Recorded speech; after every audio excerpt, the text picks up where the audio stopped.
Bismillahirrahmanirrahim. Alhamdulillahi rabbil alamin, ar-rahman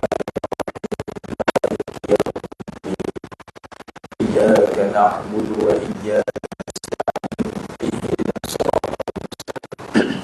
siratal ladzina an'amta 'alaihim ghairil maghdubi 'alaihim waladdallin.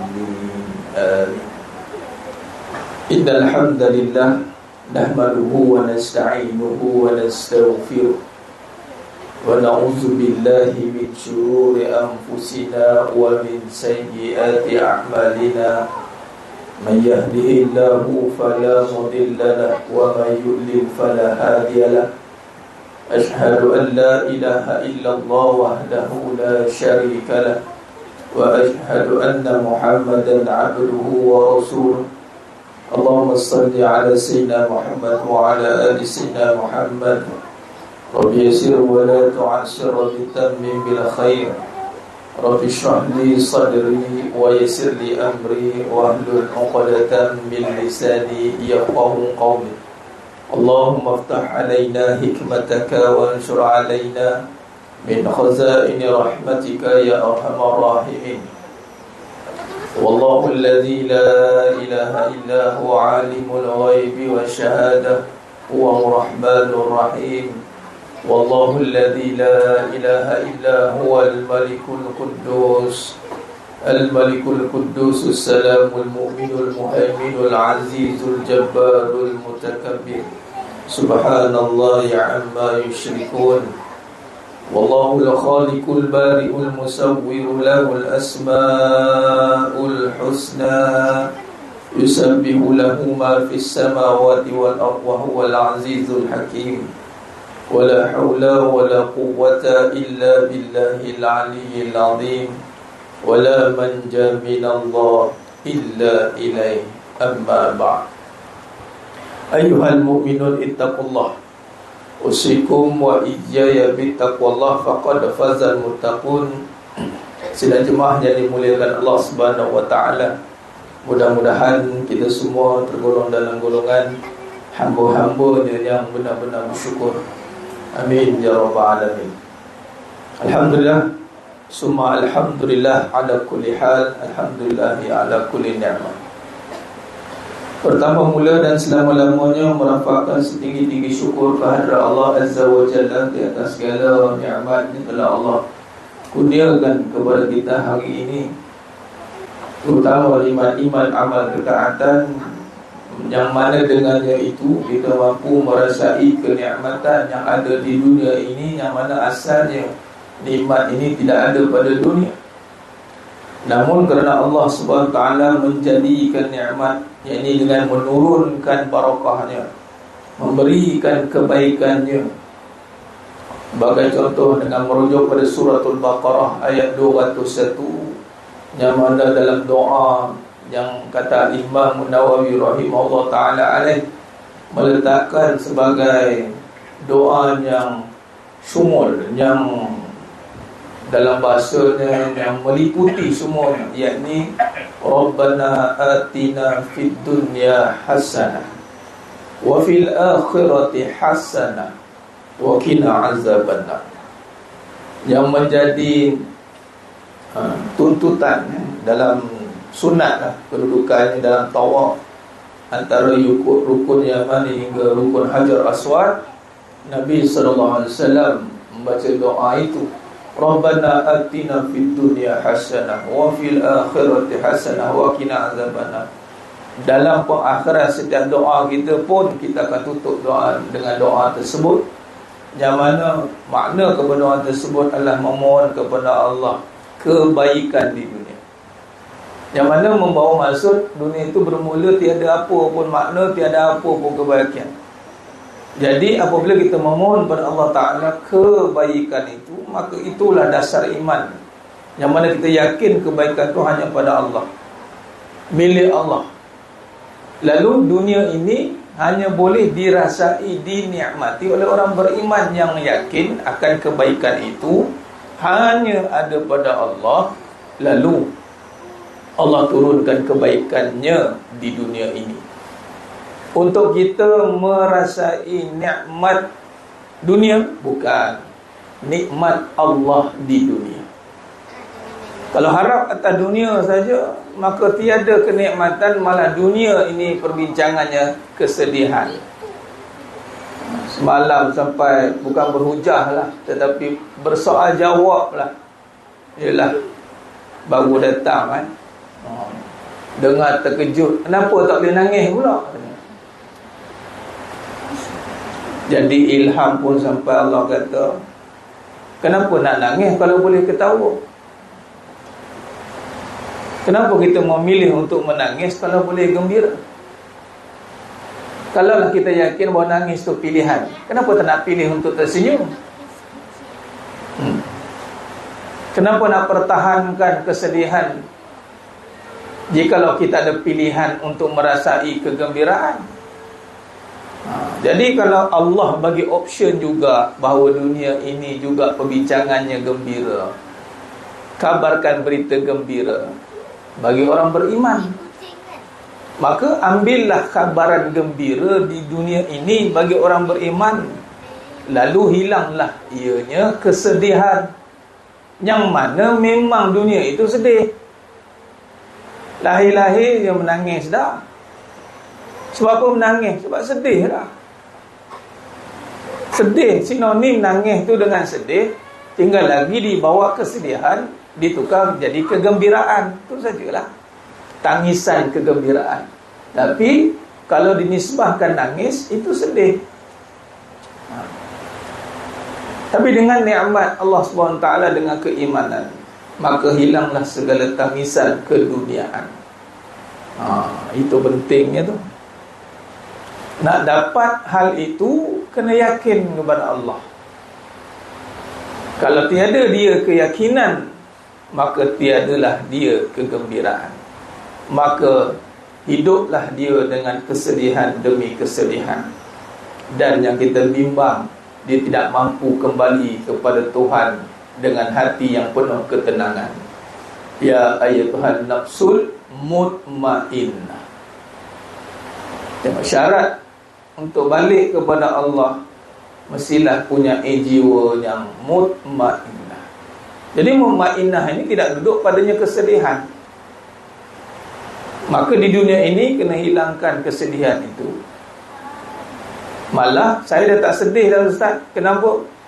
Saya dah tak ada rasa apa dah kat dunia ni. Pula dah. Itu kekecewaan, sehingga hilang dia rasa kenikmatan. Dia dah tak ada tujuan, blur, bahasa mudah blur hidup. Kita tak nak macam itu. Kita nak hidupnya, kita mesti kecapi nikmat Allah Ta'ala di dunia ini, sehingga membawa hati kita nak balik jumpa pencipta kepada nikmat itu, yakni Allah Azza wa Jalla. Tak sabar nak balik, sebab nikmat rasa dah kat dunia ni. Siapa yang menjadikan kita kenal dah Allah di dunia, tapi kita nak melihat dengan nyata di akhirat sana. Orang beriman yakin gitu, melihat dengan nyata di alam akhirat nanti, di dalam syurga Allah Ta'ala. Jadi jemaah yang mulia Ta'ala, begitulah dunia ini. Barang tiada nikmatnya, barang tiada indahnya, barang tiada sukanya. Yang ada padanya itu kesedihannya, kegelisahannya, tipu dayanya, kesenangan yang menipunya. Itulah mata'ul ghurur. Barang siapa yang mengenali akan dunia itu, maka cepat-cepat dia akan tawarkannya dengan kebenaran. Tawarkan. Sebagai contoh, apabila dunia itu kita nampak sifatnya racun, kita pun ada bahan untuk tawarkan dia, baru kita boleh makan dia.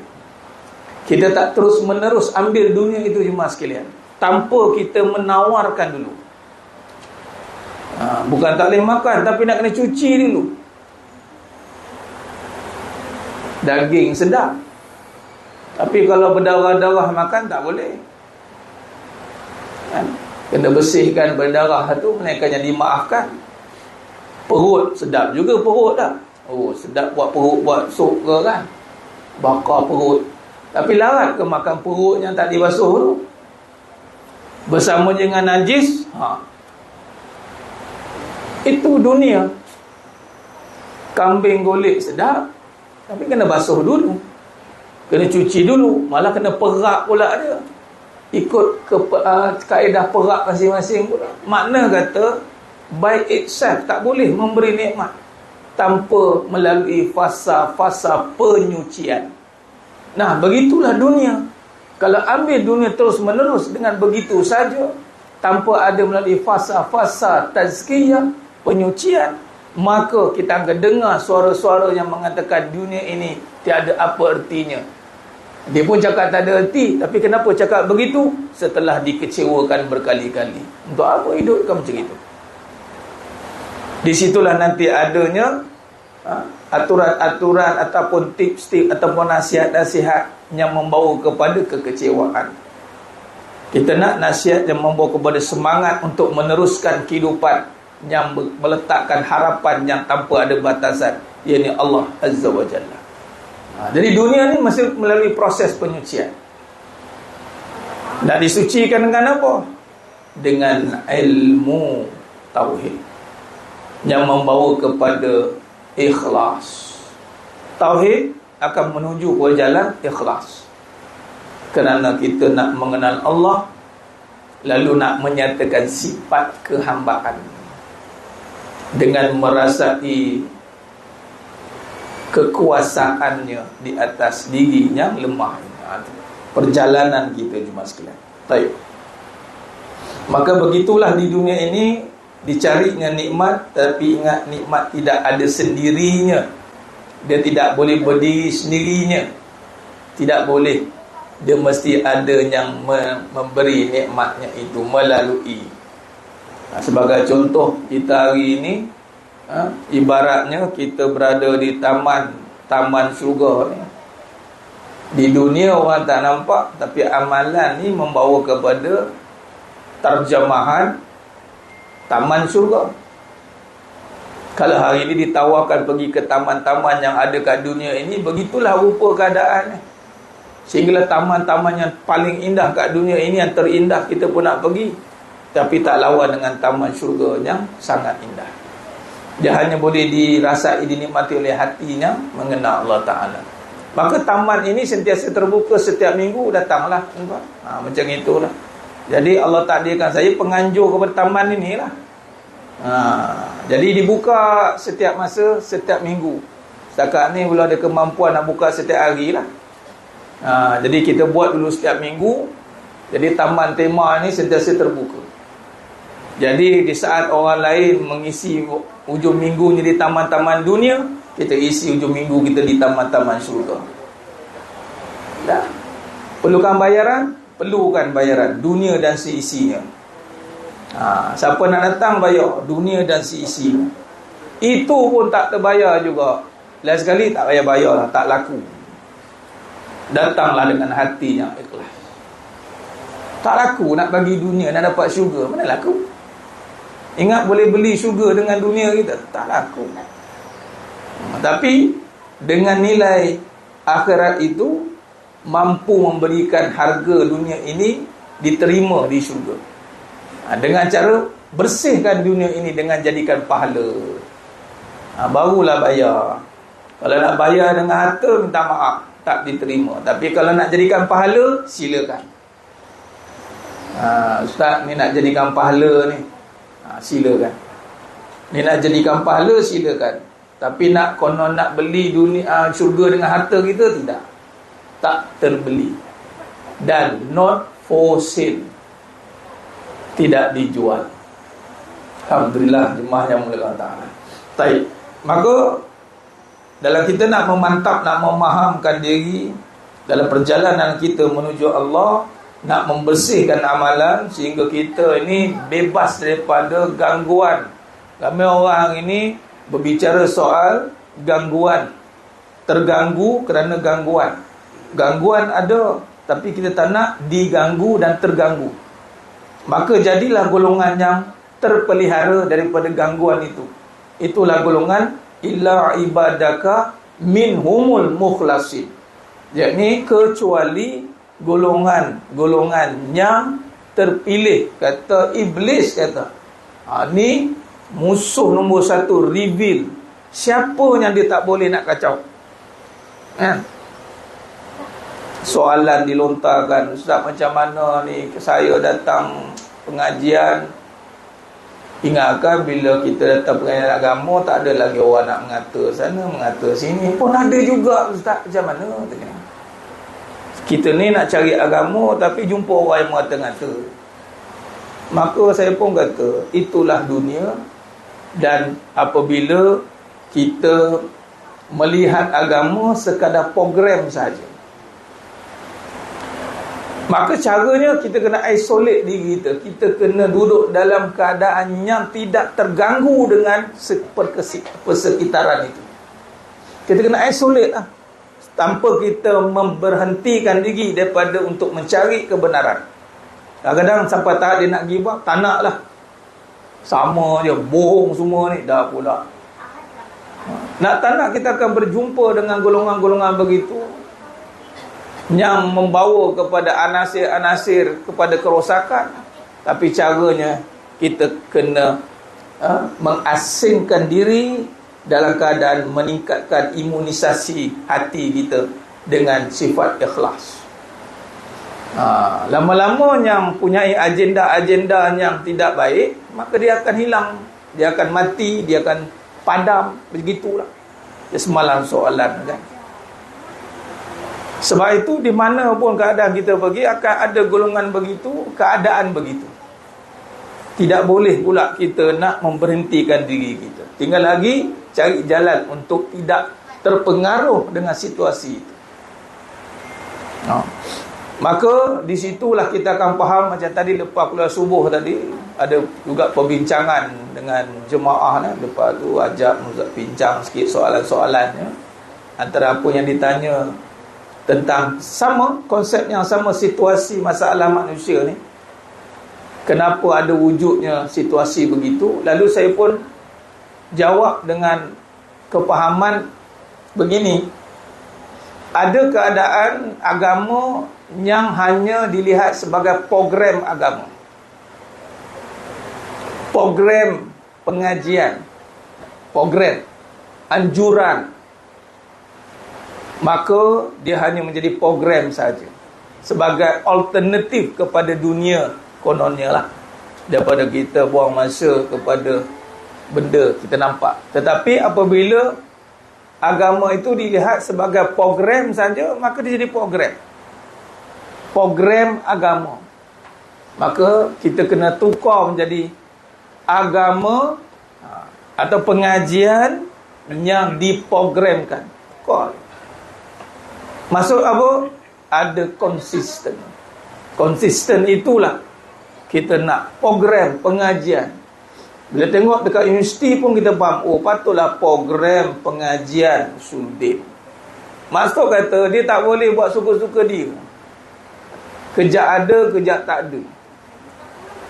Lepas tu dia kena ikut benda yang dia nak. Macam contoh, saya mengaji, pelajar 3 orang, 2 orang, lecturer seorang.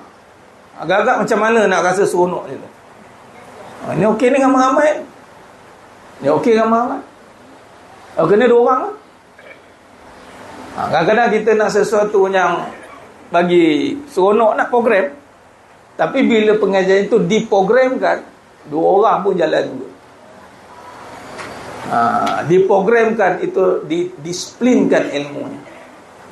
Maka walaupun perbahasannya 2 orang saja, tapi saya merasai luasnya perbincangan itu, seronok perbahasan. Itu beza program agama ataupun program agama ataupun agama atau pengajian yang diprogramkan. Dia ada disiplin dia yang mesti kita kena penuhi. Antara disiplin sebagai penuntut ilmu adalah istiqamah pada waktunya. Dia ada waktu dia. Waktu itu adalah kita mujahadah untuk istiqamah. Ada waktu dia, maka kita pun hadirkan. Itu program yang mana telah disusun, yang telah diatur selia, dan dia bukannya diada-adakan, tetapi ianya menjadi struktur kepada pengajian itu. Dia panggil struktur pengajian. Jadi kalau sekadar datang-datang kemudian hanya memenuhi program saja, maka di situ kita akan nampak keadaan yang perlu diperbaiki.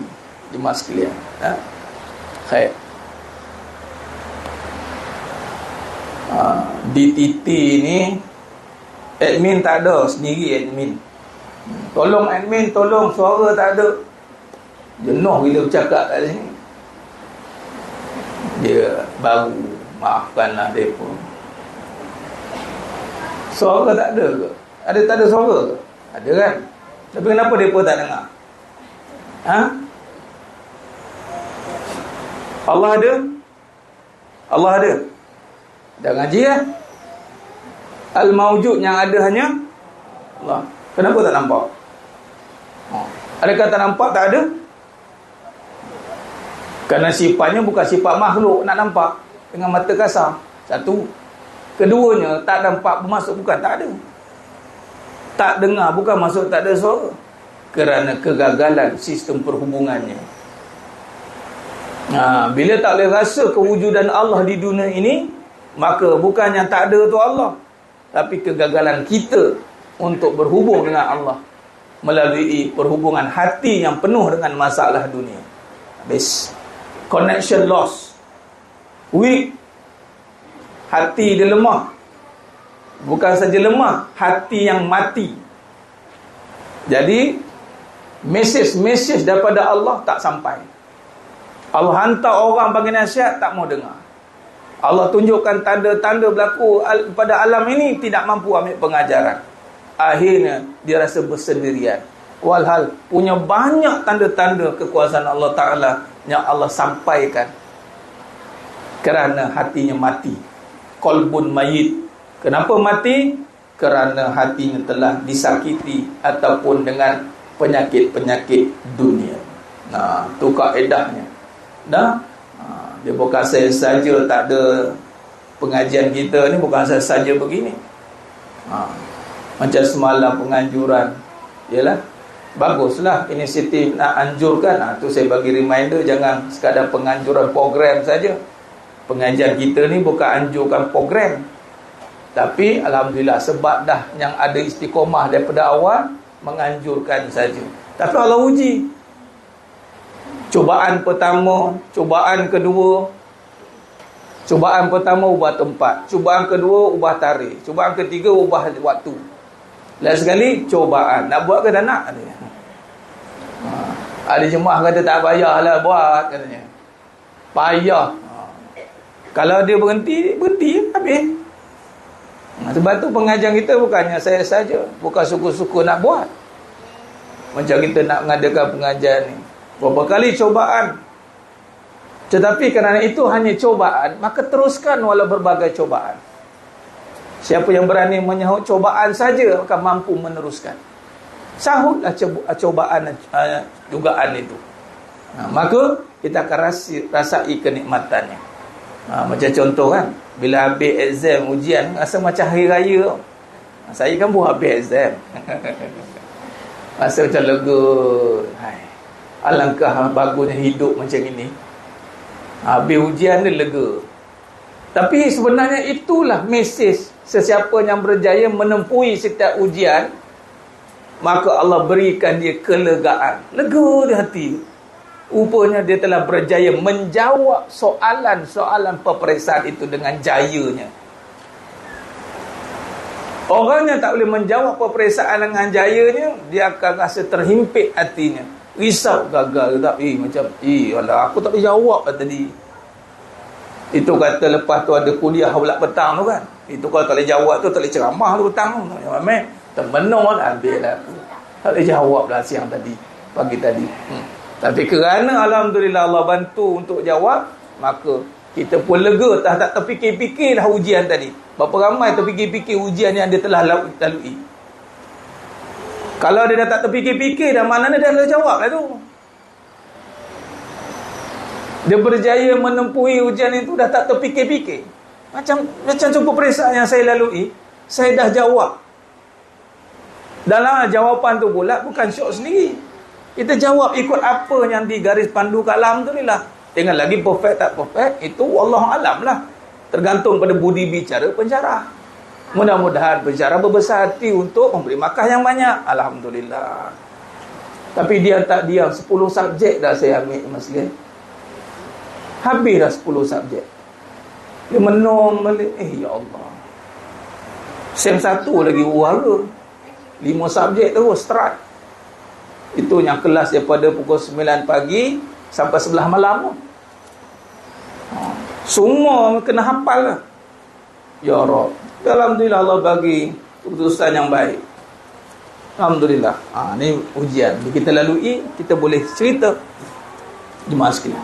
Maka begitulah perjalanan hidup kita.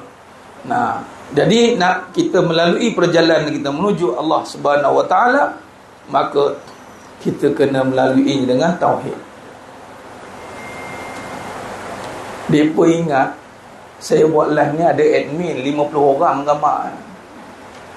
Tak bagus juga macam ada admin kan. Padahal kita lah duk picit-picit sendiri-sini ha? Adalah juga datang patah tumbuh silih berganti. Dan sekali yang tak ganti-ganti tu juga uruskan. Itulah bukan senang ni mas sekalian. Nak berada di line up pertama ni. Torpedo banyak. Baik. Kita masih membincangkan pada sifat salbiyah.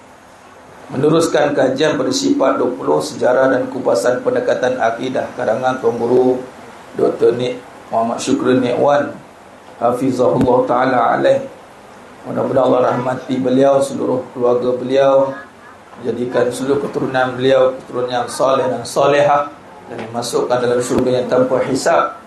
Begitu juga kepada siapa yang menelusuri pengajian ini, Allah rahmati seluruhnya, Allah berkati hidupnya, Allah masukkan kita semua dalam golongan soleh dan solehah, masukkan syurga tanpa hisab. Amin ya rabbal alamin.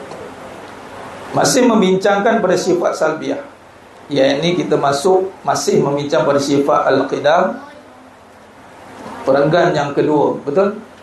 Sedia yang zati, betul? Bermaksud tiada permulaan bagi Allah Subhanahu taala dan tidak menerima tiada pada bila-bila masa. Sifat salbiyah ni adalah sifat yang membincangkan perkara yang bertentang dengan sifat yang sepatutnya ada pada Allah. Nak lawan perkara itu. Sebagai contoh sifat qidam, iaitu kekal sedia atau sedia. Nah, itu adalah membawa kepada perbahasan yang tidak sedia itu bermaksud tiada permulaan. Menjawab kepada tiada permulaan sebenarnya. Sebagai sedia yang zamani, iaitu lama masa serta didahului oleh tiada sebelumnya. Surat 132 127 edisi yang pertama. Baik. Oleh zamani, iaitu masa, lama masa serta didahului oleh tiada sebelumnya. Berkata Syekh Ahmad akan terjemahan itu. Imam Al-Sanusi membezakan antara pengertian bagi perkataan Al-Qidam dan Al-Qadim yang selalu disifatkan kepada makhluk Allah SWT seperti binaan yang qadim, kerana ia menjelaskan tentang tua atau lama usianya. Sedangkan qadim Allah SWT tidak dapat dikaitkan dengan masa dan tempat. Jadi merujuk qidam juga membawa kepada qadim. Zaman Imam Ahmad bin Hanbal meletakkan terjemahan qidam juga adalah qadim, yakni sentiasa, yakni yang dahulu. Tapi tidak merujuk pada yang dahulu tu bukan maksud pada masa dulu atau tempat. Yang dahulu merujuk pada huwal awal, huwal awal wal akhiru wal zahiru wal batin. Yang dahulu tanpa ada permulaan, yang akhir tanpa ada pengakhiran. Baik. Kerana ia menjelaskan tentang tua atau lama usianya, itu bermaksud tadilah kalau rujuk pada makhluk. Al-Qadim itu. Sedangkan Qadim pada Allah SWT tidak dikaitkan dengan masa dan tempat. Sekalipun demikian, perkataan Al-Qadim juga boleh digunakan untuk menamakan sifat Allah Subhanahu Wa Taala kerana ialah satu daripada 99 nama Allah Subhanahu Wa Taala. Mengikut hadis yang ke-3851 riwayat Ibnu Majah dan Sunan Al-Hafiz Abi Abdullah Muhammad bin Yazid Al-Qazwini Ibnu Majah. Yang mana Al-Qadim juga merujuk pada huwal awwal wal akhir. Huwal awwal wal awwal. Itu isbah kepada Al-Qadim. Sifatnya yang merujuk dialah yang awal tanpa ada permulaan. Sebab tu rujuk pada Qadim itu bukan maksud yang dahulu ada permulaan atau tempat dulu, macam kita suatu masa dahulu dah merujuk pada zaman, ataupun yang dahulu merujuk pada tempat. Tapi Qadim merujuk pada sifat yang merujuk pada salbiah, yakni sifat Allah. Sebab zat bagi Allah ini adalah huwal awal, yang dahulu tanpa ada permulaan. Sebagaimana syarah yang kita bincangkan pada minggu lepas, kita nak membincangkan, kadang-kadang orang bertanya macam mana nak mulakan balik, macam nak cerita, orang tanya macam mana boleh bermula perkara ni. Diri kita lah, diri kita. Cukuplah Allah tahu bermula bagaimana, kerana Allah lah yang awal tanpa ada permulaan. Sebab tu kadang-kadang tak semua benda nak dicerita apatah lagi kesilapan dahulu kita. Sebab tu ditutup saja ayat itu tanpa perlu membukanya kembali. Sebenarnya saya mulakan dulu begitu begini. Jangan. Cukuplah Allah yang tahu dari awal perbuatan kita itu, kerana dialah yang mendahului segala-galanya. Bila Allah Maha mengetahui, maka kita pun istighfar sahaja kepada Allah. Selesai masalah kita. Selesai masalah kerana yakin Allah Maha mengetahui, Allah bersifat dahulu, wal awal. Maka bila Allah tahu lebih dahulu daripada orang tahu, maka tidak perlu khawatir untuk menceritakan dari awal dahulu bagaimana ceritanya. Khalas. Bila macam tu ceritanya, kita sentiasa ada harapan untuk ke depan. Tu. Ada orang nak tahu, nak cerita macam mana cerita terjadi, biasalah investigate kan. Tapi dalam bidang perubatan, doktor tanya juga, dulu ni ada keturunan mana-mana tak, penyakit mana-mana tak.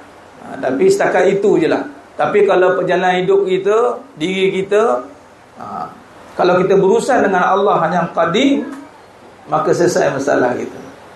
Selesai masalah kita. Kerana Allah tahulah dari awal dulu kita bermula macam mana. Allah tahu kita khilaf, Allah tahu kita buat salah, Allah tahu kita ni lemah. Maka kita mulakan balik dulu, yang dulu kita itu dengan Allah yang bersifat awal, yang mana tanpa ada permulaan. Maka kita istighfar akan perkara kita yang dulu, tanpa perlu kita mulai kembali. Tak perlu. Dan orang yang beriman pun dia takkan tanya dulu macam mana lah. Dia terima yang sekarang dan yang ke depan. Orang yang tiada keyakinan, dia suka ungkit cerita dulu. Ungkit tak habis-habis. Itu ke sifat orang beriman. Sebab itu sekali dia dah minta maaf, maka maafkan saja seluruhnya. Tak perlu ada maaf, tetapi dulu ingat dulu ingat ada juga. Ingat saya punya maaf ni hanya waktu sekarang, tapi ingat dulu masih ada lagi. Ingat. Saya tak boleh lupakan ya. Habislah. Ustaz, macam mana boleh maafkan tapi nak lupakan, sedangkan lupa tu ingatan. Melainkan kita lupa ingatan.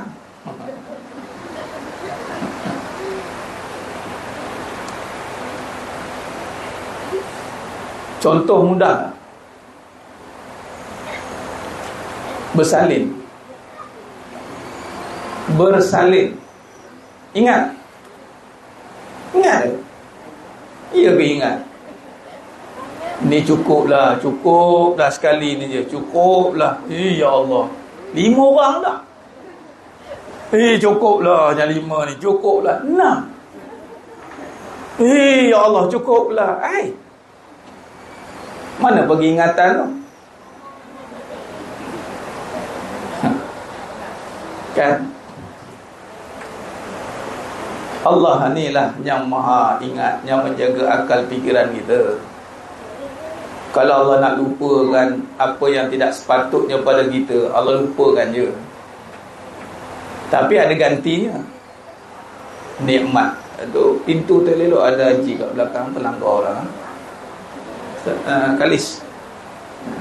Pintu. Tapi kena ganti dengan nikmat. Kerana nikmatlah yang melupakan semua perkara kan. Jadi kalau dia dah menikmati hidup ni, buat apa nak ingat perkara yang dia pernah disakiti lah, apalah kan.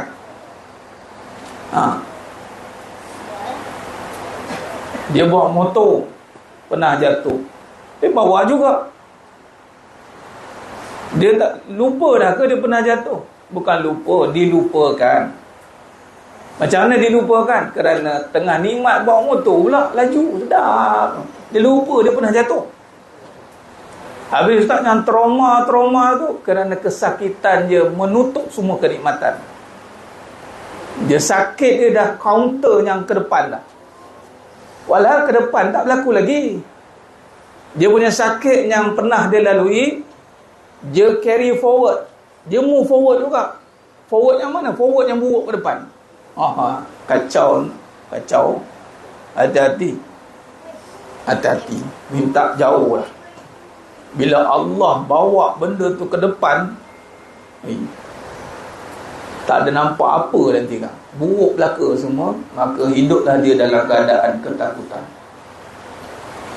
Sebab tu sifat qadim ini dan qidam itu, kalau kita terjemahkan dalam kehidupan, dia mempunyai maksud yang besar.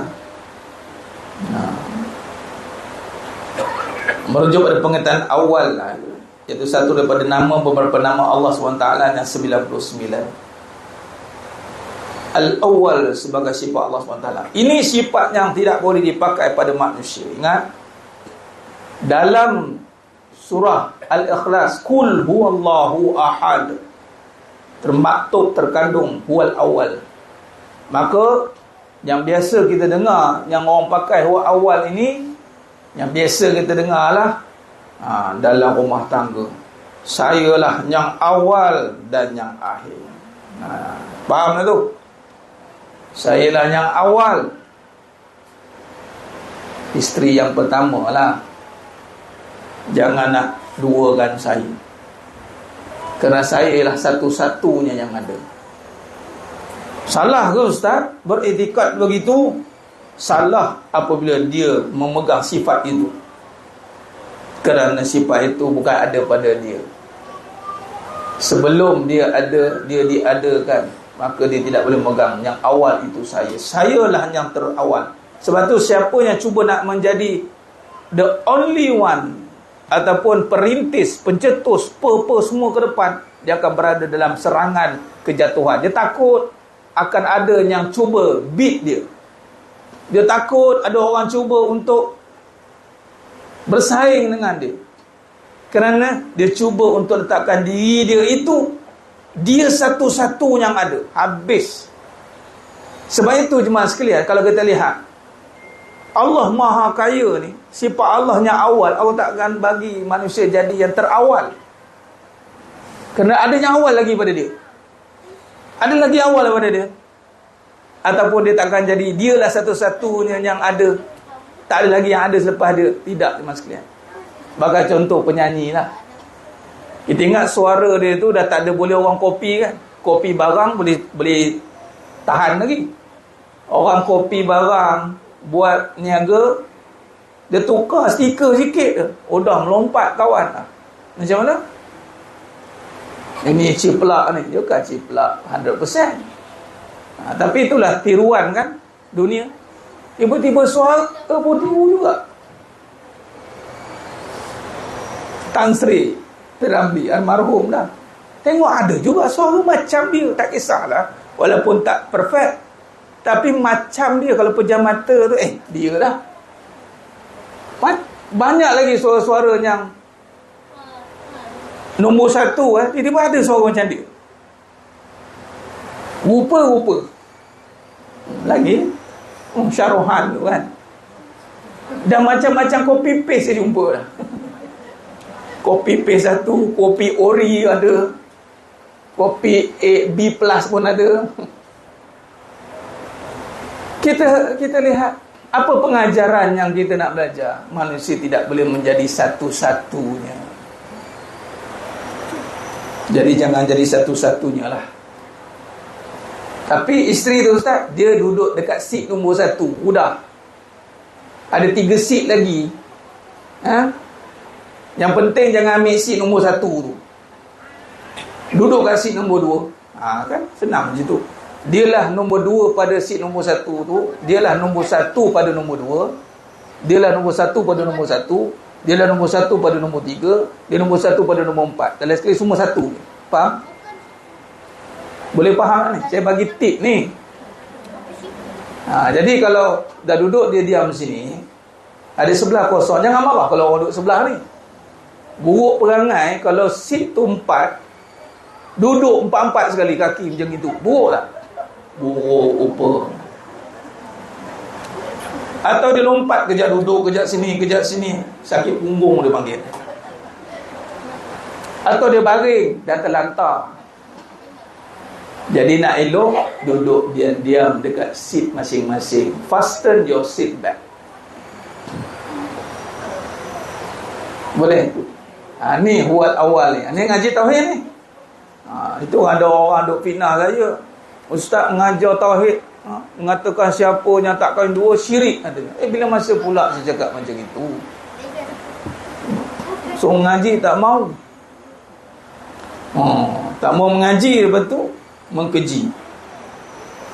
Padahal bila bersifat begitu, lapang dah ada. Yang tip tadi itu orang lelaki kena mahir. Nombor 1 pada seat nombor 1, nombor 1 pada seat nombor 2, nombor 1 pada seat nombor 3, nombor 1 pada seat nombor 4. Awak tetap nombor 1. Awak tetap nombor 1, tapi awak bukan satu-satunya nombor 1. Faham? Dapat salin tak? Kalau tak dapat salin, ada ulangan. Ya, Ibang. Isteri pun lega. Nombor 1, Ibang. Ya, kerana kita dari diri yang satu. Habis itu. Kenapa kita nak berbalah kalau perkara itu satu? Semua dapat. Tak usah bising. Ini tamsilan yang tepat sekali. Betul tak? Setuju? Tinggal nak beramal saja. InsyaAllah. Amal pun bukan boleh pilih-pilih saya nak. Kalau Allah tak pilih, tak ada lah. Kan? Itu kaedahnya begitu. Huwal awal. Dia yang terawal, bukan mana dia paling depan sekali dah. Seat tu 4-4 sendiri. Dia bukan kedudukan atas bawah. Ni kena hikmah ni. Sebab tu Allah kata fa'ilam ta'dilu, kalau tak boleh jangan 2. 1 dah. Sebab 1 tu pun dia tak boleh nampak 1. Kalau 2, habis yang 1. Habis dia tinggalkan yang 1. 2 nampak yang 2. Kalau boleh syuhud 4 nampak 1, silakan. Bahasa tu syuhud 4 nampak 1. Pada 1 nampak 4. Tapi kalau ada 2 tinggal yang 1, tak payah. Tapi nampak gaya Ustaz memang tak nampak apa-apa lah Ustaz. Jadi 1 pun cukup. 1 pun cukup. Baik. Encik rapat ke tepi je. Sian encik kat pintu. Saya duk risau pada tadi tu, duk terlenggar sebab kat pintu. Baik.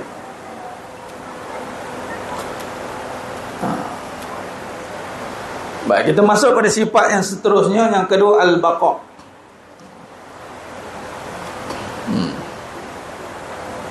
Al-baqa' yang sifat ketiga. Kita masuk masih membincangkan sifat salbiah. Sifat ketiga yang dikemukakan oleh Al-Imam Sanusi, al-baqa' artinya kekal.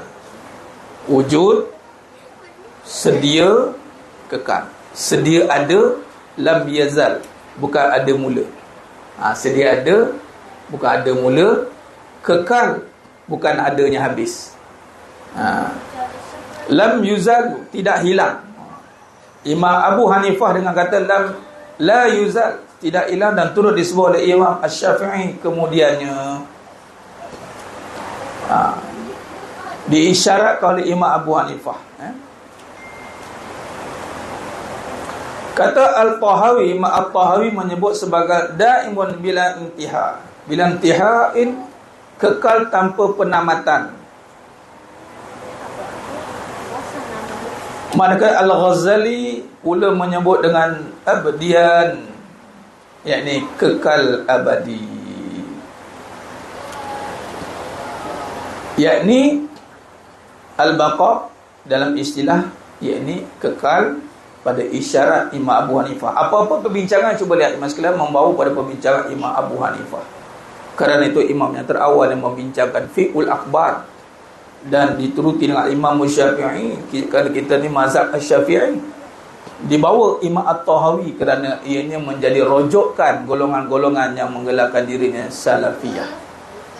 Imam Tahawi, ya.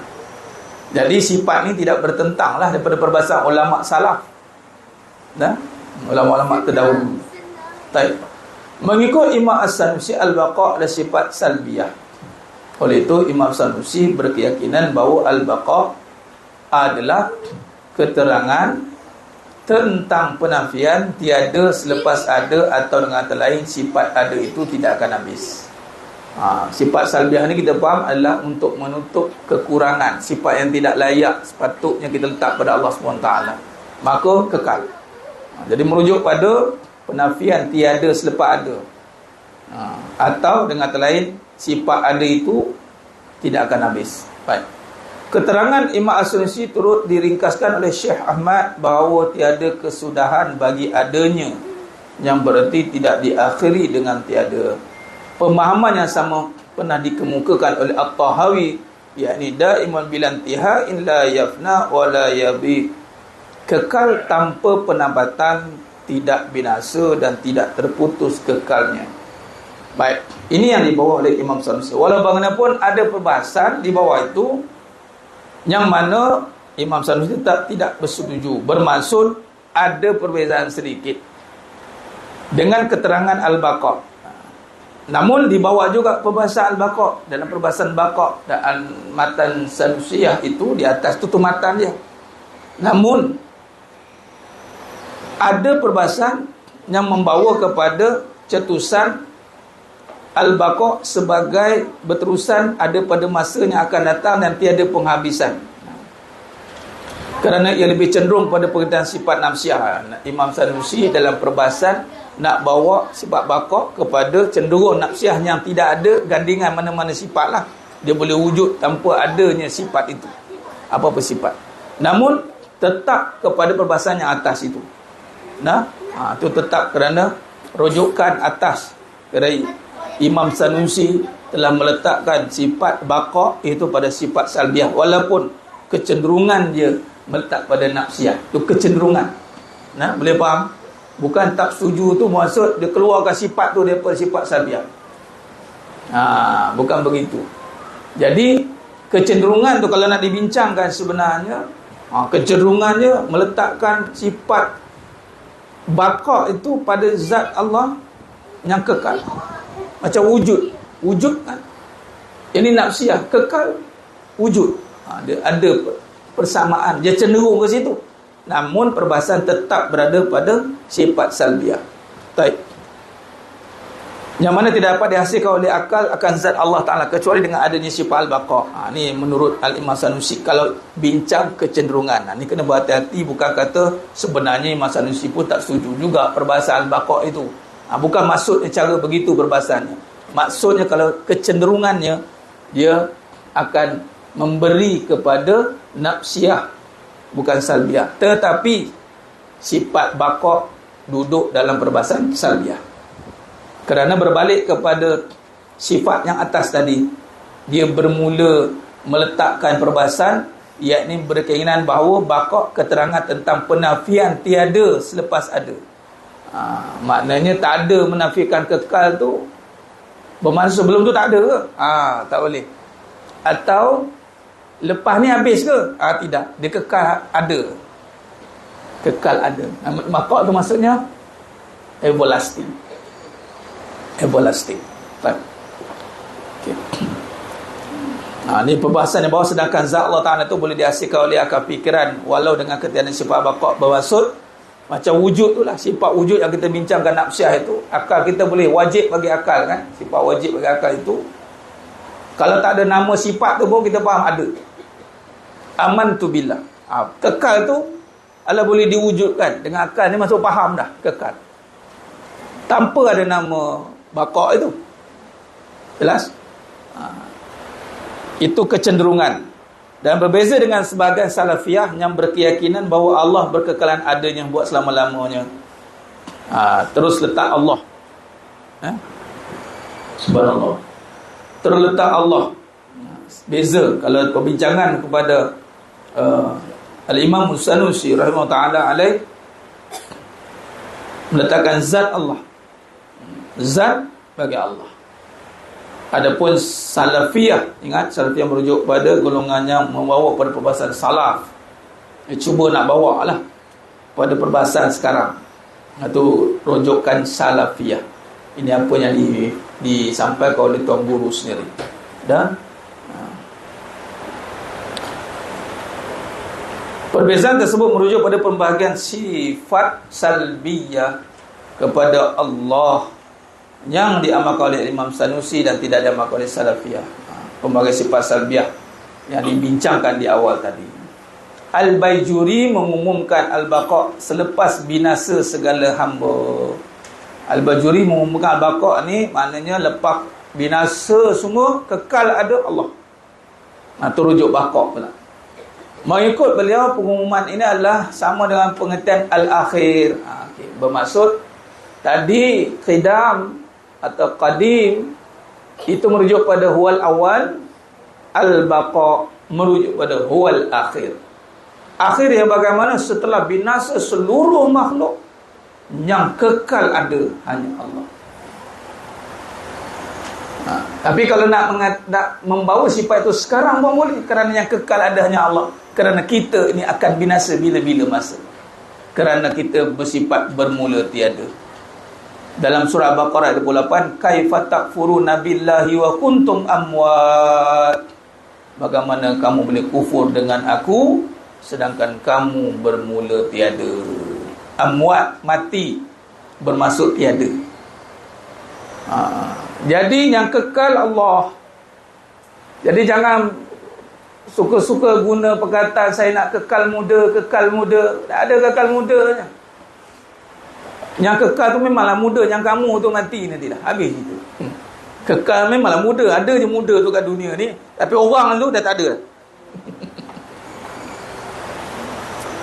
Jadi kalau nisbah pada Allah, ya, Allah boleh mengekalkan? Boleh.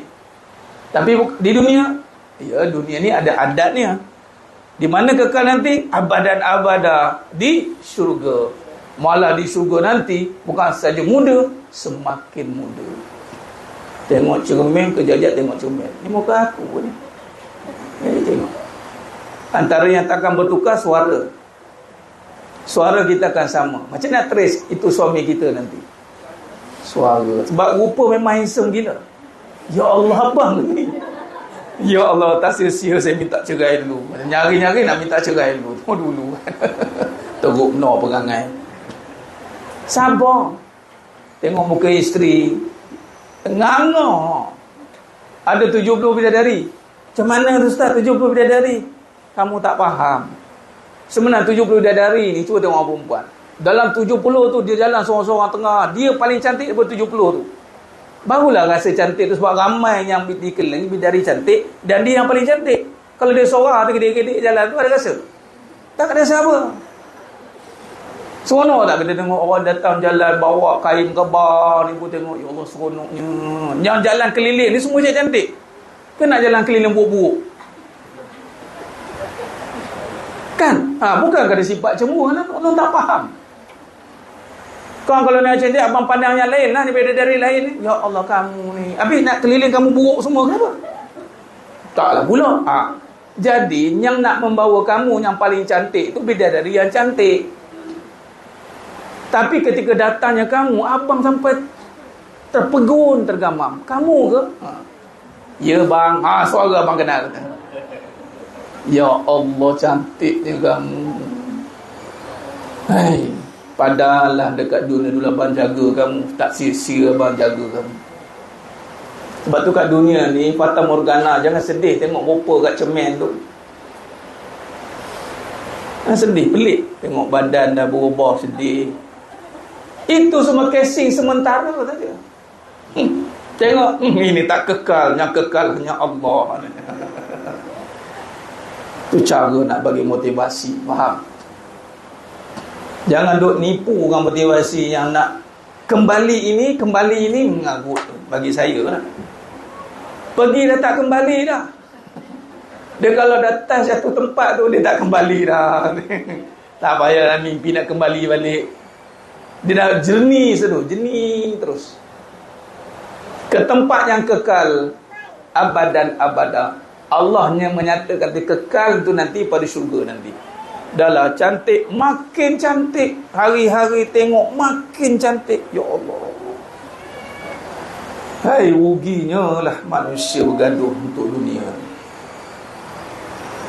Tapi kalau dia yakin dengan itu, dia akan nampak wajah syurga nanti kat dunia. Seri dia muka dia, seronok dia tengok. Lebih baik bersedia menjadi wanita bidadari syurga daripada sibuk dengan wanita dunia yang sibuk memberikan perhatian, nak jadi seperti wanita dunia. Apa? Duk posing sana, duk posing sini, nak tunjuk jadilah macam dia. Tak mau cakap. Tak payah. Aku nak jadi seperti wanita bidadari syurga. Amin. Macam tak maya yang amin itu. Bola semangat, amin. Ya Rabbal Alamin. Bukankah semua wanita perempuan nak cantik? Mana yang kecewa-kecewa ni mesti dikecewakan oleh dunia ni. Jangan kecewa, jangan pernah dikecewakan, jemaah sekalian. Nah, kita orang lelaki jangan pernah tertipu dengan dunia ni. Kerana itulah isteri kita yang paling cantik di surga dan sana nanti. Bertahan saja. Sabar di saya ni, Ustaz, sabar. Hai, berat bunyi sabar tu kan. Tapi sabar tu gembira. Wa basyiris sabirin. Nah, itu kekal. Kekal. Jadi ingat Allah Maha kekal, maka kita pun jadi semangat. Nanti kita akan satu masa nanti hidup kekal kat sana yang Allah. Rumah kita kat sana, ya Allah. Kalau kita bawa pergi jalan-jalan anak kita, tengok rumah-rumah, tempat-tempat yang elit-elit kan, syurga nanti lebih kurang begitu. Tapi bukan macam itu. Memang syurga ada elit-elit, kawasan elit. Duduk dengan kejiranan Nabi. Allahu Akbar, Nabi jiran. Itu kau jiran dengan menteri dah kembang. Jiran aku tu kan. Baru jiran dengan ketua kampung pun dah. Ketua kampung jiran. Dia jiran dengan para syuhada, para anbiya. Allah. Amin ya Rabbal Alamin. Nah, kita ni akan berjiran balik ni semua kat syurga nanti. Amin ya Rabbal Alamin. Kat syurga nanti, rumah 1 juta cukup, 1 juta biji rumah. Dah buat rumah belum ni? Tak buat lagi. Ya Allah. Baca 10 kul. Satu rumah kat syurga 10 kali baca. Nabi bagi sebiji rumah. Rumah kat syurga macam rumah sini. Jangan main-main. Dah berapa rumah buat dah? Nanti baru tahu nanti. Kalau kata kita 20 biji rumah macam banyak kan, hidup tak mati, banyak ke? Hidup tak mati, banyak ke 1 juta? Dah hari yang ke 1 juta, habis dah bang, 1 juta dah ada.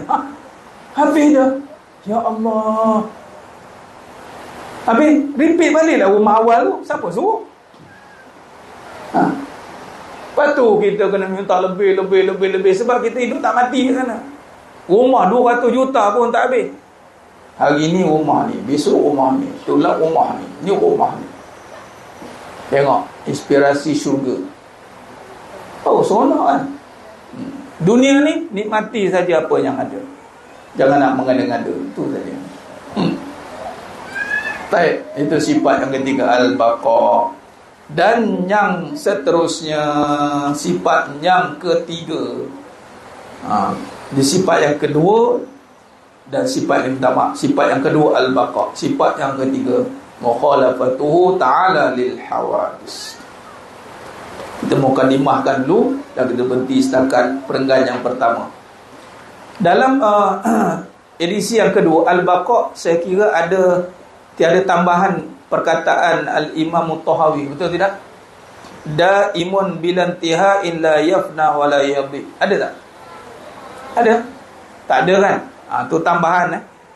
Dalam edisi yang kedua ada tambahan dalil yang merujuk kepada kekal tanpa penambatan, tidak binasa dan tidak terputus kekalnya. Edisi yang pertama tak ada dalil itu. Kata-kata al-Imam Tahawi, daimun bilantihain la yafna wa la yabiq, kekal tanpa penamatan, tidak binasa dan tidak terputus kekalnya. Baik.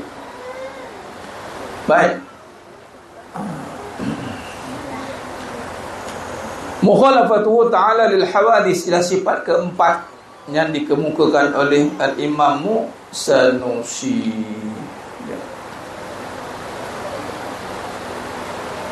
Sifat yang ketiga ni,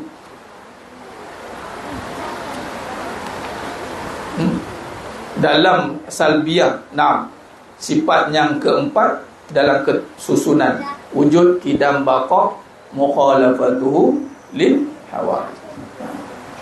Sifat yang keempat dan turutan daripada wujud. Sifat yang ketiga dan turutan sifat salbiyah. Boleh? Bantu ni keempat ni sifat yang ketiga. Kiraan daripada wujud, qidam, baqa, mukhalafatuhu ta'ala lil hawadis. Dalam pecahan sifat salbiyah ni, dia ada sifat yang ketiga. Dalam pecahan daripada sifat daripada nafsiyah, kedudukan yang keempat dikemukakan oleh Imam As-Sanusi, mukhalafatu ta'ala lil hawadis, artinya bersalahan Allah SWT dengan segala yang baru. Bersalahan Allah SWT dengan segala yang baru. Ada juga yang memberikan arti mukhalafatu ta'ala lil hawadis sebagai berlawanan dan berlainannya dengan segala yang baru.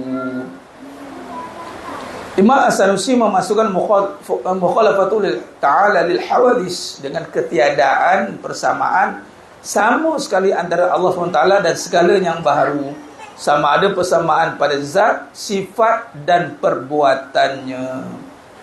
Jadi memang kedudukan sifat yang keempat ini memantapkan lagi penafian terhadap perkara yang tidak selayaknya pada Allah Ta'ala. Ia ini tidak ada, la yusbihu syai'an min al-asya' min khalqihi wa la yusbihu syai'un min khalqihi. Takkan ada yang sama, laisa kamisli syai', takkan ada yang menyerupainya. Gambaran berlawanan dan berlainan Allah SWT dengan segala yang baru pernah dijelaskan oleh Imam Abu Hanifah Al-Muhasibi, Imam Asy-Syafi'i, Al-Imam At-Tahawi, Imam Abu Hasan Al-Asy'ari dan Imam Abu Mansur Al-Maturidi. Nampak? Dibawa dalil semua imam-imam yang muktabar. Yang ini katanya kelebihan perbahasan kitab ni, masalah saya seronok baca sebab nak buka satu-satu berbahasa Imam Abu Hanifah dah tentu dah. Itu fi'ul akbar. Nak cari satu-satu ada tapi tak jumpa. Tak jumpa cari kalau tidak dipandu. Tapi di bawah satu-satu cuba tengok dalil sebelah tu kan, apa Imam Abu Hanifah kata dalam fi'ul akbar. Yang saya bacakan tadi. Dalam Al-Muhasibi Risalah Al-Mutarsyidin apa? Asy-Syafi'i Al-Fi'ul Akbar kata apa? At-Tahawi Matan Al-Aqidah At-Tahawiyah kata apa? At-Tahawi Matan Al-Aqidah At-Tahawiyah kata apa? Al-Asy'ari Risalah Al-Ahlul As-Sughar kata apa? Al-Maturidi At-Tauhid kata apa? Nampak? Ini kitab-kitab ni disusun ni, ada ni tebal-tebal kitab ni. Inilah panggil karya-karya akidah. Kelebihan kita syarah pada Matan Sanusi, Ummul Barahin pada yang sama, dibawa dalil-dalil daripada ulama-ulama muktabar, maka memantapkan lagi kepahaman sifat ni bukan rekaan. Jelas? Sebab anda ada kata sifat 20 ni rekaan. Kalau rekaan, Imam Abu Hanifah takkan ada dalilnya. Imam At-Tahawi yang menjadi rujukan kepada Salafiyah pun membahaskannya. Tinggal lagi sifat ini disimpulkan. Perbahasannya, syarahnya begini. Kita akan sambung perbahasan akan datang. Tapi dalam perbahasan sifat 20, Al-Imam Musa kemukakan mukhalafatu ta'ala lil hawadis. Dalil kepada sifat ini, ni kata Imam Abu Hanifah. Maka tidak bersalahan dengan perbahasan sifat Allah itu. Jelas? Baik, Mas sekalian. Kita berhenti dulu setakat ini. Mudah-mudahan apa yang kita bincangkan ini Allah berikan kita kebaikan dan kefahaman yang sebaik-baiknya. Mas sekalian, bila kita bincang tentang Allah, minta pada Allah. Minta pada Allah bagi faham. Kerana hanya Allah Ta'ala yang mengenal dirinya, yang dia yang beri faham akan dirinya. Jangan kita faham dengan tulisan semata-mata. Saya dalam nak syarah hari ni, pertama dipandu Tuan Guru mesej personal Ustaz 133. Sebelum nak syarah dia dah WhatsApp. Beliau WhatsApp, berhati-hati dalam perbahasan yang bawah. Dia sebab ada perkataan tidak bersetuju dan sifat kepada nak mengeluarkan sifat Al-Baqa' daripada sifat salbiah. Salah explain, Al-Baqa' terkeluar daripada salbiah. Nampak? Salah explain, kita nampak macam ada bertentang. Atas kata lain, bawah kata lain. Rupanya kecenderungan, cenderung. Satu. Yang kedua, bila baca, minta hajat. Jadi ini tahulah, ini apa amalan yang saya boleh buat dan antum semua boleh buat. Solat hajat minta faham. Ni ngaji tauhid, jangan ngaji main-main. Salah faham, hancur semua benda. Sebab tu sebelum nak kelas, sebelum nak ini, jangan ada masalah hati. Jangan ada masalah hati. Walaupun ada masalah, tapi jangan sampai masuk dalam hati. Minta pemahaman, minta bantuan. Ya Allah, bagi aku faham tentang kau. Kerana Allah Ta'ala saja yang mengenal dirinya yang memperkenalkan tentangnya melalui kalam-kalam para ulama, melalui kalam-kalam para Rasul. Jadi jangan kita cuba nak faham sendiri. Macam mana? Jangan. Dan sekali tak faham aku, payah ngaji. Jangan. Perbahasannya penting, halus, tersilap syarah, boleh batal akidah. Jangan main-main sehingga kita mentasbihkan nanti. Cuba membayang-bayang. Jadi insya-Allah, mudah-mudahan Allah beri kekuatan, bantuan untuk kita memahami. Ingat, misi kita selepas kita faham, tolong sampaikan. Ingat, ini buat persiapan nak bagi faham kepada anak-anak ni, generasi ni, anak-anak kita. Memang kalau dia dah besar panjang pun kita kena panggil dia, buat halaqah mingguan, bulanan dengan ahli keluarga, syarah kitab ni balik. Dia dah besar panjang pun kita soalan, kau dah ngaji sifat 20 dah, sifat apa kau mengaji? Okey, kitab apa kau mengaji? Kalau tak, kau duduk, mana ajar. Macam gitu. Kan? Macam mana cara? Hayatilah syarahan ni, catat dengan ulangan supaya nanti ketika syarah kita boleh talikan, ataupun nanti Allah bagi ilham juga dalam untuk kita memberi tamsilan.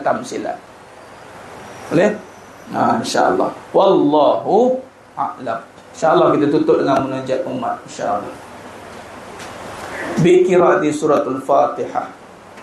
Sab'ah qiraah, 7 qiraat, 14 riwayat, InsyaAllah.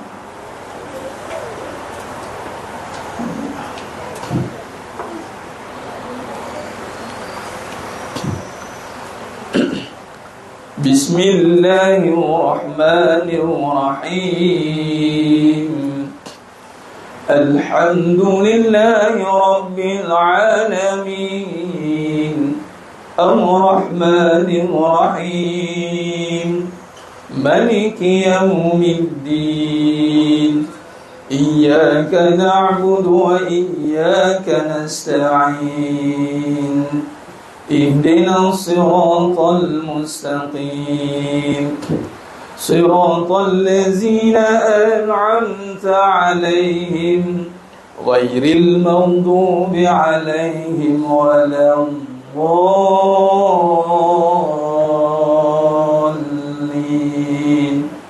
آمين. بسم الله الرحمن الرحيم. الحمد لله رب العالمين الرحمن الرحيم مالك يوم الدين إياك نعبد وإياك نستعين اهدنا الصراط المستقيم صراط الذين أنعمت عليهم غير المغضوب عليهم ولا الضالين آمين. بسم الله الرحمن الرحيم. الحمد لله رب العالمين الرحمن الرحيم مالك يوم الدين إياك نعبد وإياك نستعين اهدنا الصراط المستقيم صراط الذين أنعمت عليهم غير المغضوب عليهم ولا الضالين آمين. بسم الله الرحمن الرحيم. الحمد لله رب العالمين الرحمن الرحيم مالك يوم الدين إياك نعبد وإياك نستعين اهدنا الصراط المستقيم صراط الذين أنعمت عليهم غير المغضوب عليهم ولا الضالين آمين. بسم الله الرحمن الرحيم. الحمد لله رب العالمين الرحمن الرحيم مالك يوم الدين إياك نعبد وإياك نستعين اهدنا الصراط المستقيم صراط الذين أنعمت عليهم غير المغضوب عليهم ولا الضالين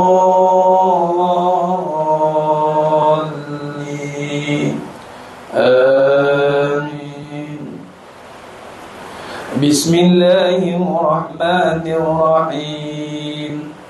الحمد لله رب العالمين الرحمن الرحيم مالك يوم الدين إياك نعبد وإياك نستعين اهدنا الصراط المستقيم صراط الذين أنعمت عليهم غير المغضوب عليهم ولا الضالين آمين. بسم الله الرحمن الرحيم.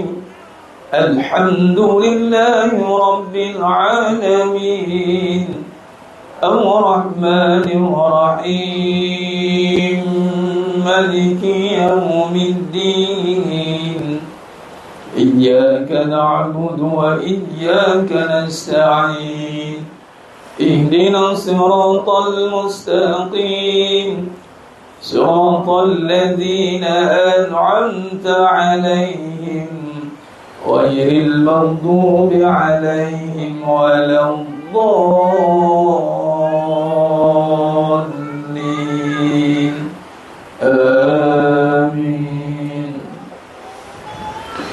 الله الرحمن الرحيم الحمد لله رب العالمين الرحمن الرحيم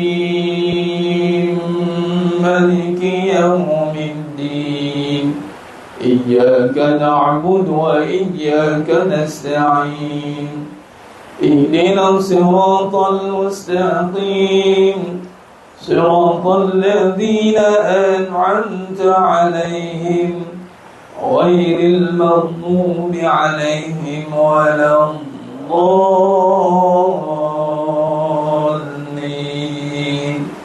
آمين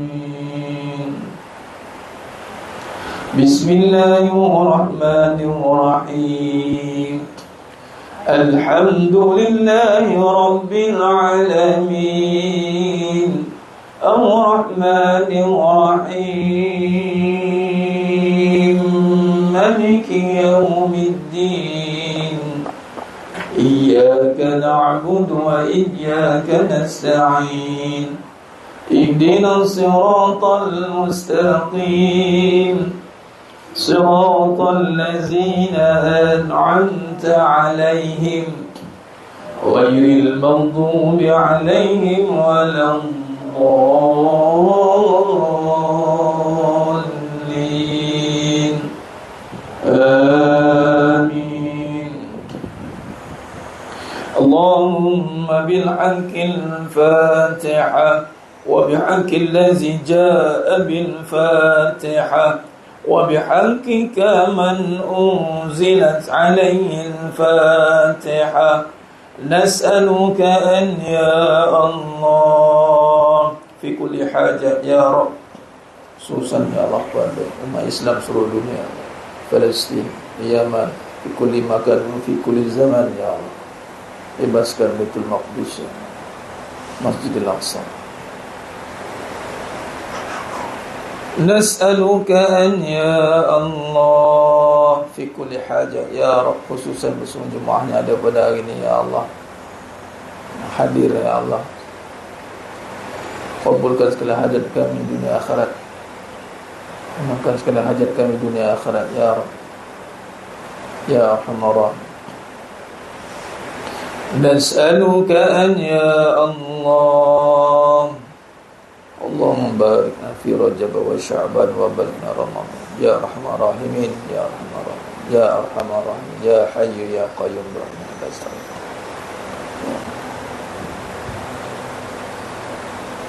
وصلى الله على سيدنا محمد وعلى آله وصحبه وسلم والحمد لله رب العالمين تقبل الله منكم ومنكم تقبل يا كريم.